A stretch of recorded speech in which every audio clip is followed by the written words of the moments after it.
In the hush between sun and shadow, when the desert cools and the moon begins to rise, there is a silence that feels like thought itself. It is in that silence that Thoth was born, not from fire or storm, but from stillness and reflection. He is called the Scribe of the gods, the tongue of Ra, the keeper of knowledge. He does not shout his power, nor strike with thunder. He writes, he measures, he remembers, and through him the world learned to speak its own truth. They say that in the beginning, when creation was still forming, the universe was chaos, swirling darkness without name or number. The gods shaped it with will and light, but it was Thoth who gave it order. He took up a reed and dipped it into the ink of night itself. Upon the air he drew symbols, sounds, meanings, shapes, and with each line, the universe began to find rhythm. Stars gathered into constellations, time began to flow, and every heartbeat found its place in the great cycle. Through his words, existence learned how to remember itself. Thoth was both God and mediator, walking between opposites, light and dark, life and death, chaos and harmony. When the gods quarreled, it was Thoth who listened, who wrote their words and calmed their storms. He was not the loudest voice in the heavens, but he was the one all others turned to when silence was needed. Even Ra, the mighty sun, trusted him. For while Ra burned by day, it was Thoth's moonlight that guided the world by night. They were not rivals but partners, fire and reflection, each completing the other. There came a time when Ra's light began to fade.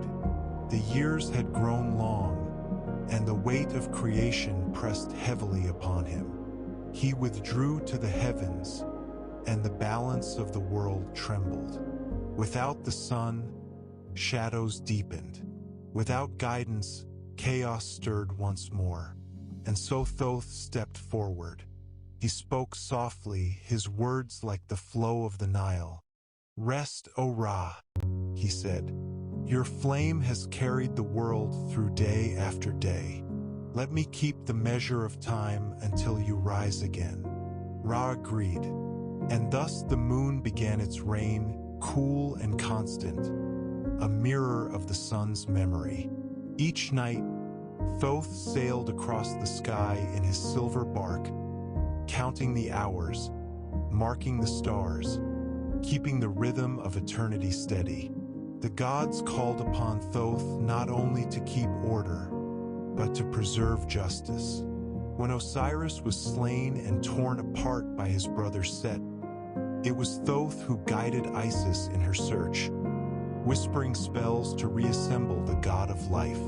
He spoke the words that restored Osiris's soul, and he recorded the laws of the underworld, the rules by which all souls would be judged. In the hall of Ma'at, when the hearts of the dead were weighed against the feather of truth, Thoth stood beside the scales. He did not decide their fate. He simply wrote what was true. He wrote when joy was found and when sorrow was born. He wrote the songs of victory, the cries of loss, the laws of kings and the prayers of shepherds. He wrote so that nothing would vanish, so that even in death, life would remember itself. Mortals came to revere him not through fear, but gratitude. He taught them writing, language, and the arts of counting and healing. He showed them how words could build bridges across time, how to keep the past alive in memory and song. Under his guidance, the first scrolls were made, and temples began to echo not with shouts, but with study.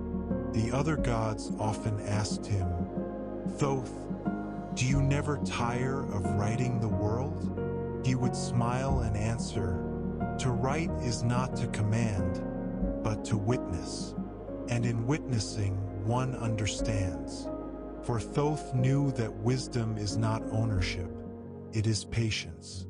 It is the moon's reflection, calm and steady, even when the river beneath it stirs. In the temples of Hermopolis, where his ibis birds walked along the river's edge, the priests told a story. Each night, when Thoth crossed the heavens, he carried a book bound in silver light. In its pages were the names of all things: gods, mortals, stars, and dreams. If even one name were forgotten, that being would fade from the world. So Thoth wrote endlessly, ensuring nothing truly vanished. One night, as the world slept, a voice rose from the depths, the voice of chaos, older than creation itself. "Why do you cling to memory?" it asked. "Why do you bind the world in words?" Thoth paused, his reed pen hovering over the page. "Because without remembrance," he said, "there is no meaning, and without meaning, there is no peace." Chaos laughed and faded, and Thoth continued to write. When dawn came, Ra rose once more, his fire renewed.